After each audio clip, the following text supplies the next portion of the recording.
I used to believe that love meant never asking questions. That was my first mistake. The alarm screamed at 5 a.m., same as it had for the past 15 years. I rolled out of bed without hitting snooze, muscle memory guiding me through the darkness to the bathroom, where I splashed cold water on my face and stared at the man in the mirror. 42 years old, graying at the temples, shoulders that ached from loading trucks all day. Still strong, still willing to work double shifts when Angela mentioned something else we needed. Angela was still sleeping, her dark hair spread across the pillow like silk. Even after all these years, she was beautiful. The kind of beautiful that made other men look twice in grocery stores, made waitresses give me that pitying smile that said, "How did you manage that?" I'd kiss her forehead before leaving for work, careful not to wake her. She needed her sleep. Taking care of the house was exhausting, she always said. The warehouse was 20 minutes away, and I knew every pothole on that route. I'd been driving it since Angela and I got married, back when I thought providing meant everything, when I believed that if I just worked hard enough, loved quietly enough, sacrificed completely enough, I could build us the kind of life she deserved. My immigrant father had taught me that men showed love through work, through never complaining, through putting your family's needs before your own comfort. So I worked. Double shifts when they offered them, overtime whenever possible. When Angela mentioned wanting new furniture, I picked up weekend work. When she needed a better car, I sold my motorcycle. When she wanted to redecorate the living room for the third time in 5 years, I smiled and handed over my credit card. That's what love looked like, I thought. That's what devotion meant. But lately, something had been changing. Small things at first. The way Angela would dress up for her visits to her sister Maria, putting on makeup and perfume like she was going somewhere special instead of just hanging out with family. The way she'd come home with shopping bags despite our conversations about saving money. The way she'd grown distant and irritable in the days leading up to each trip to Maria's place, like she was somewhere else in her mind. "I need to visit Maria this weekend," she'd announced 3 nights ago, not looking up from her phone. "She's having problems with the kids again." I'd nodded, same as always. Of course. Take whatever you need. But this time, the familiar knot in my stomach felt different, tighter, more insistent. I found myself watching her pack, noting how carefully she folded the new lingerie I'd never seen before, how she packed 3 times as many clothes as she'd need for a weekend visit. When she kissed me goodbye Friday morning, her lips felt rehearsed, like she was performing for an audience. "I'll be back Sunday evening," she said, already turning away. I watched her drive away in the Honda I'd bought her last year, watched until her taillights disappeared around the corner, and for the first time in 15 years of marriage, I decided to trust my gut instead of my heart. That's when I made the decision. Tomorrow, Saturday, I would drive to Maria's house. The 2-hour drive to Maria's house on Saturday morning felt like driving toward my own execution. Every mile marker brought me closer to either relief or devastation, and I couldn't decide which outcome I was hoping for. Maybe Angela really was at her sister's place. Maybe I was just being paranoid, letting work stress and middle-age insecurity poison my marriage. But deep down, I knew better. I'd always liked Maria. Where Angela was beautiful and high-maintenance, Maria was practical and hard-working. She raised 3 kids alone after her husband left, worked 2 jobs to keep them fed and clothed, never complained about her circumstances. When we did visit, which was rare, now that I thought about it, Maria would always ask about my work, thank me for taking care of Angela, treat me like family. She had the same dark eyes as her sister, but hers held warmth instead of calculation. That was the word that had been nagging at me for months. Calculation. The way Angela timed her requests for money just after I'd gotten paid.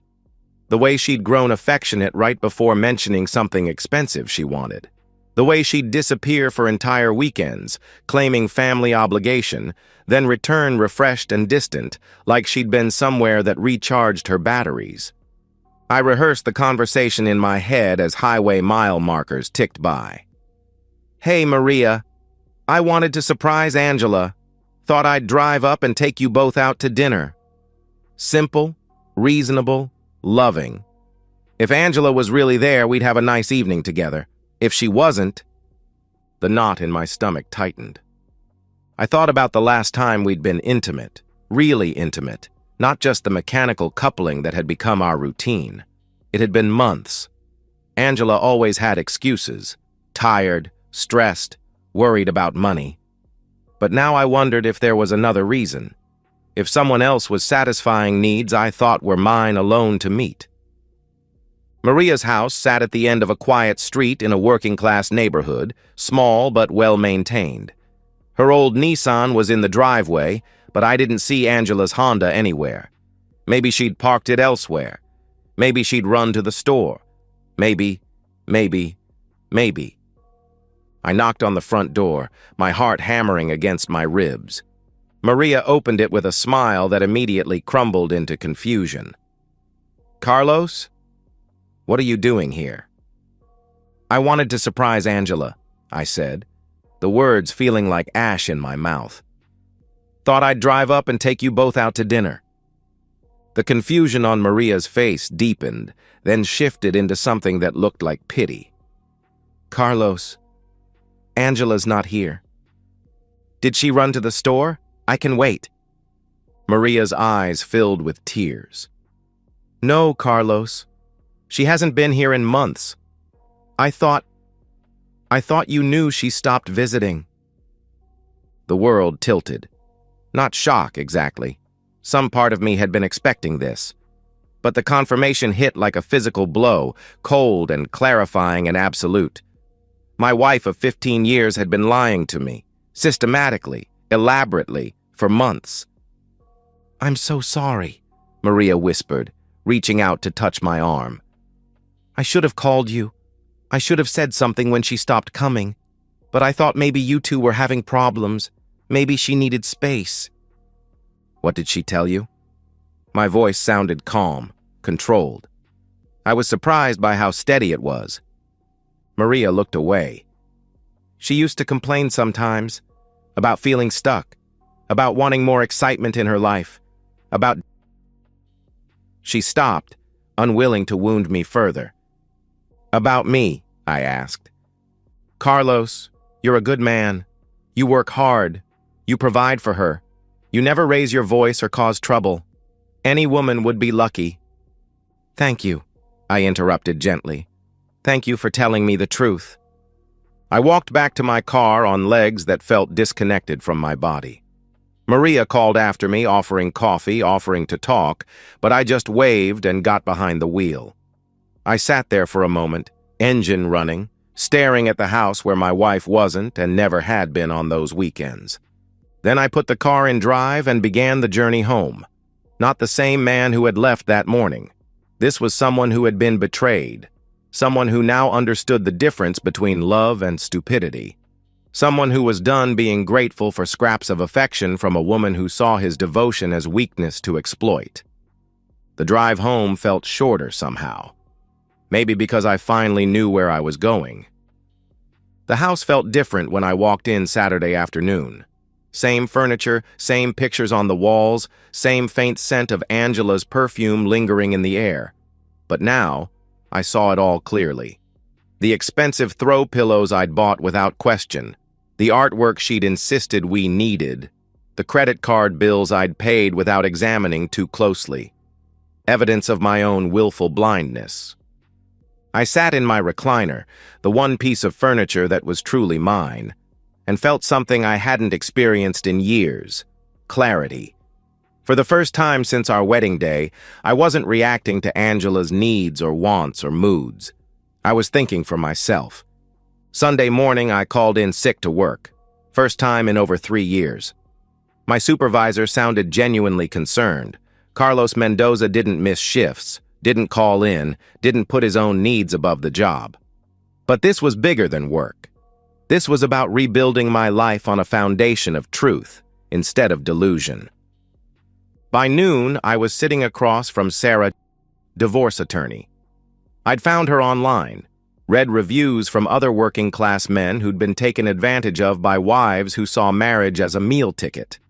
Sarah was sharp, professional, and brutally honest about my situation. "You're in a better position than most men who come to me," she said, reviewing the paperwork I'd brought. "House is in your name alone, purchased before marriage. She has no employment history to claim spousal support. Ohio's no-fault divorce laws actually protect you here since you've been the sole provider." The legal strategy was surprisingly simple. Ohio recognized the difference between marital and separate property. Since Angela had never contributed financially and the house predated our marriage, she had no claim to it. Her lack of employment history meant no alimony. I'd probably have to give her half of the money in our joint checking account, about $3,000, and maybe split some of the newer furniture, but that was all. "What about her lies?" I asked. "The affair?" "Ohio is no fault," Sarah explained. "Adultery doesn't affect property division, but it does give us leverage if she tries to drag this out or make unreasonable demands." I signed the retainer agreement and authorized her to prepare divorce papers for service. The act felt decisive, final, like crossing a bridge I'd been afraid to approach for years. As I wrote the check, I realized this was the first major financial decision I'd made in our marriage without considering Angela's opinion first. Driving home, I called my mother for the first time in months. Angela had always found reasons to avoid family gatherings. My relatives were too loud, too traditional, too judgmental of her lifestyle. Gradually, I'd stopped calling, stopped visiting, stopped maintaining relationships that had sustained me before marriage. "Mijo," my mother said when I told her about the divorce, "I've been waiting years for you to wake up." That evening, I cleaned the house thoroughly, cooked myself a proper meal, and waited. Not with anxiety or dread, but with the quiet confidence of a man who had finally stopped being a victim. Angela would return Sunday evening with her lies and her stories and her performance, but this time I'd be ready. I was done being grateful for crumbs, done accepting blame for her unhappiness, done pretending that love meant never asking questions. The transformation was complete. I was no longer the man who'd driven to Maria's house yesterday, desperate for answers. I was someone who already had them, someone who'd decided what came next. Angela returned Sunday evening with shopping bags and stories, her performance so polished it was almost insulting. She breezed through the door talking about lunch with Maria, a spa day they'd supposedly shared, even showed me a small bottle of cologne she claimed to have bought me at a shop near Maria's house. "You should have seen Maria's face when I told her about your promotion possibility," she said, hanging up her coat. "She's so proud of how hard you work." I let her perform, taking mental notes of each fabrication. The ease with which she lied was almost fascinating. Clinical, rehearsed, delivered with just enough detail to seem authentic, but not enough to be verified. She'd clearly had months to perfect this routine. "How was your weekend?" she asked, settling onto the couch with the casual comfort of someone who believed her deception was complete. "Quiet. Caught up on some projects around the house." She nodded absently, already scrolling through her phone. This was our new normal. Brief, surface conversations while she lived her real life elsewhere. I wondered how long she'd been planning to leave me, or if she even planned to leave at all. Maybe I was just the safety net, the reliable provider who kept her comfortable while she found excitement elsewhere. "I was thinking," she said, not looking up from her screen, "Maria might need me to visit more often. She's really struggling with the kids, and I think I'm the only family she has who can help." The audacity was breathtaking.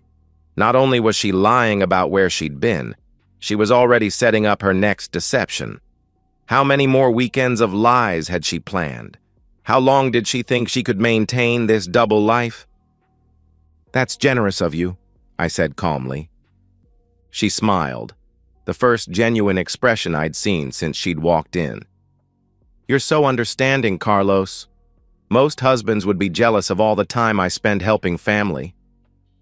I made dinner while she unpacked, asked gentle questions about her weekend, even complimented the new clothes she was wearing. Clothes I now realized had been bought for someone else's enjoyment. Angela relaxed into her familiar role, complaining about Maria's financial problems, making subtle digs about how I worked too much, building toward her real agenda. "I was thinking of visiting again next weekend," she said over dinner. "Maria asked if I could help her with some job applications, and I hate to see her struggle." "Of course," I replied. "Whatever she needs." After dinner, Angela settled in to watch television, comfortable and secure in her deception. She'd successfully manipulated me for months, convinced me to fund her double life while making me feel grateful for the privilege. The woman I'd worked double shifts to support, the woman I'd sacrificed my own comfort and friendships to please, had been laughing at my devotion while living her real life with another man. I waited until she was completely relaxed, until she'd stopped performing and become simply herself. Selfish, entitled, comfortable in her control over me. Then I walked to the kitchen, retrieved the envelope Sarah Chen had prepared, and returned to the living room. "Angela," I said quietly. She looked up from her phone with mild irritation, annoyed to be interrupted. I handed her the envelope.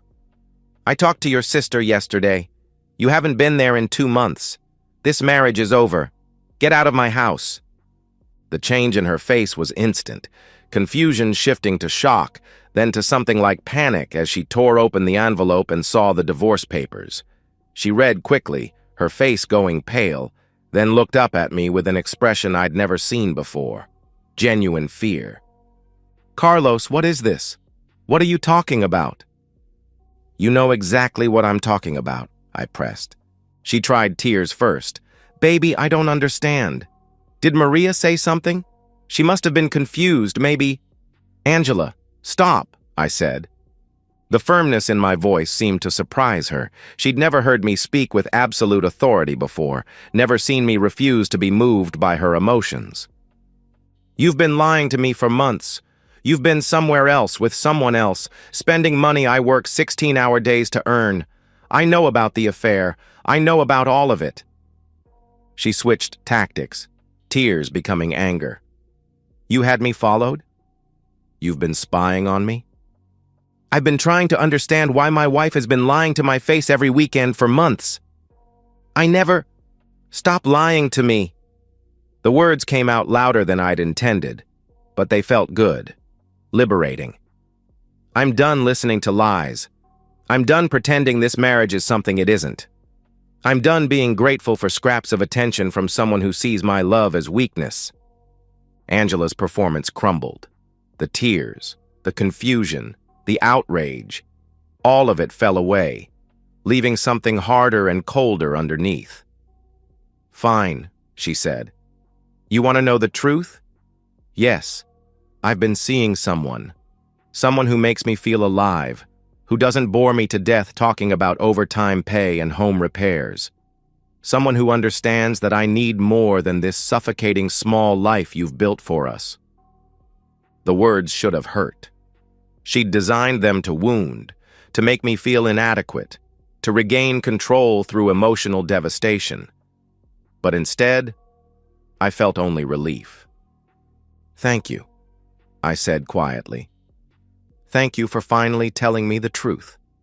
Now I know this decision is right." Her face changed again. She'd expected pain, rage, jealousy, emotions she could manipulate. My calm acceptance terrified her because it meant she'd lost all leverage. "Carlos, wait. Let's talk about this. I made mistakes, but we can work through this. I'll stop seeing him. "No," I replied. "You can't just throw away 15 years of marriage." "I'm not throwing it away. You already did that," I replied. She tried everything then. Promises, threats, bargaining, emotional blackmail. She threatened to take half of everything, claimed she'd been unhappy for years, accused me of driving her to cheat through neglect and emotional unavailability. Every weapon in her arsenal, deployed with desperate precision. But I'd prepared for this.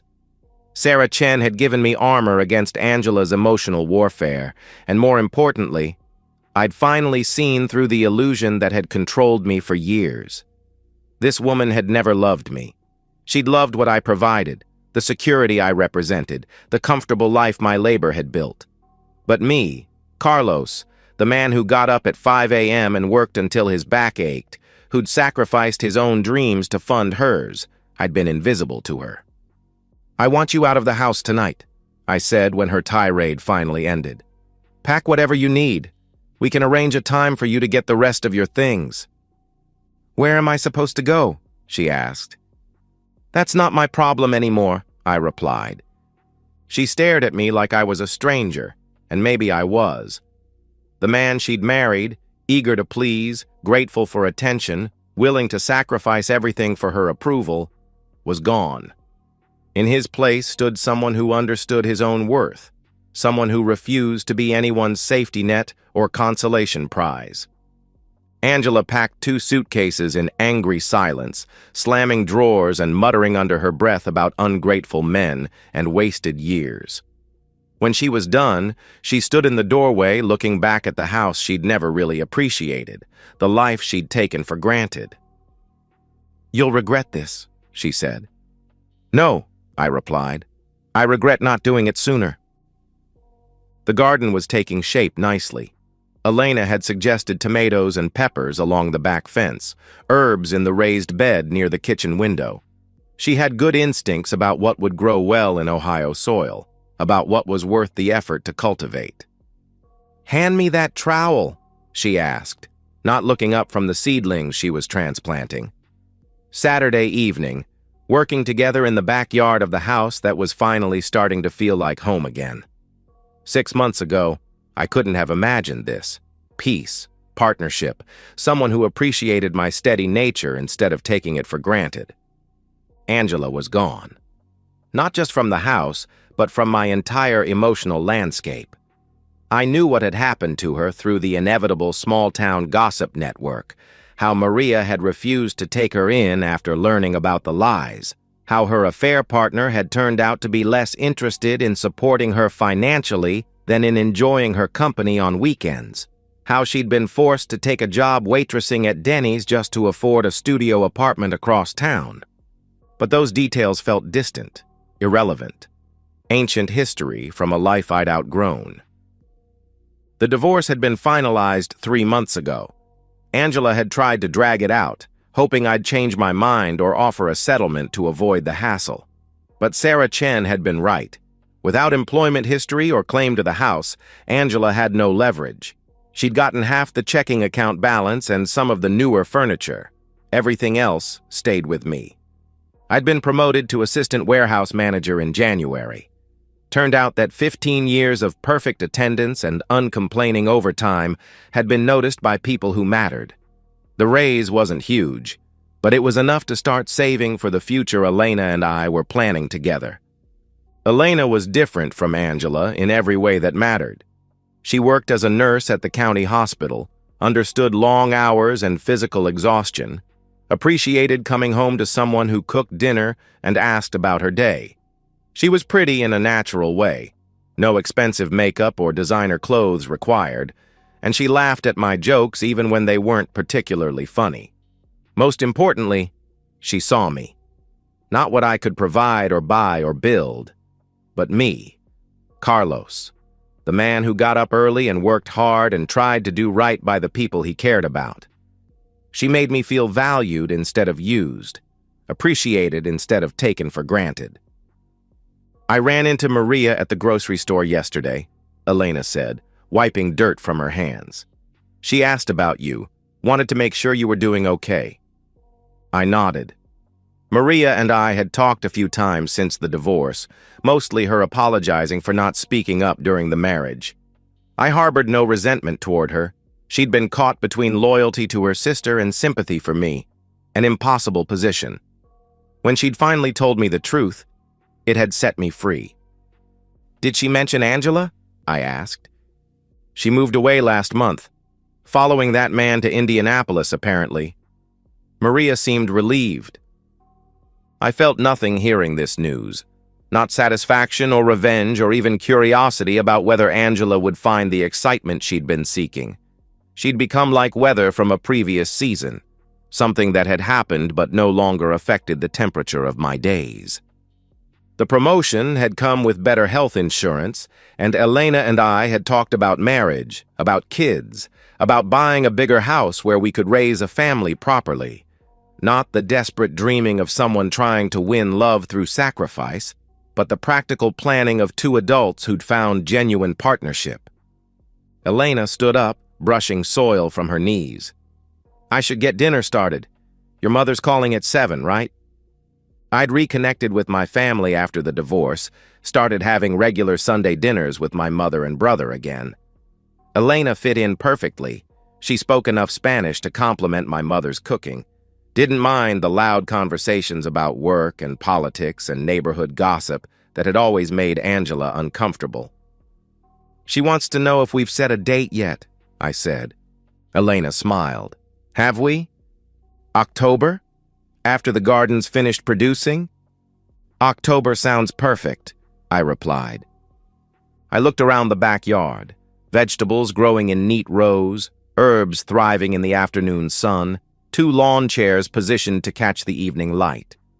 This was what happiness looked like.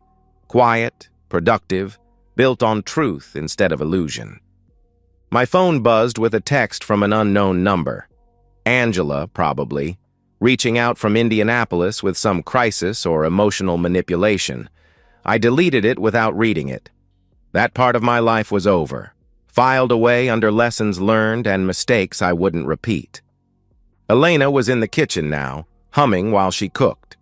Through the window, I could see her moving around the space that had been transformed from Angela's showcase into a place where actual meals were prepared and shared. No more expensive gadgets that never got used. No more decorative items that couldn't be touched. Just the tools of daily life, organized by someone who understood that a home was for living in. I used to believe that love meant never asking questions. Now I knew that love meant never having to.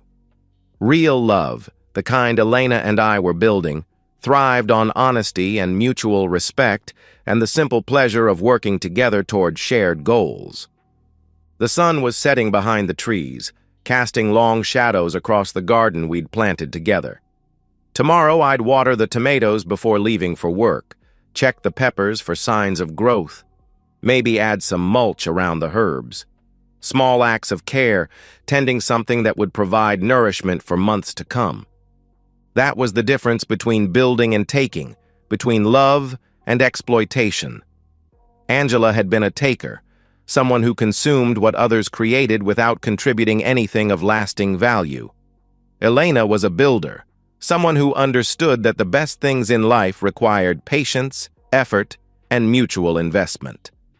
I was grateful for the betrayal now, not because it hadn't hurt, but because it had freed me to find someone who deserved my devotion. Someone who saw my quiet strength as a gift instead of a weakness to exploit. The garden would be beautiful this fall. And so, we've reached the end of today's story. Was it what you expected, or did it take a twist you didn't see coming? I'm curious to hear your thoughts. Share them in the comments below, and let's get a conversation going. If this story kept you hooked, make sure to hit that like button. And if you're new here or just haven't subscribed yet, now's the perfect time to join our community. I bring you fresh, captivating stories every day, so click that subscribe button and turn on notifications so you never miss out. Thanks for watching, and I'll see you in the next one.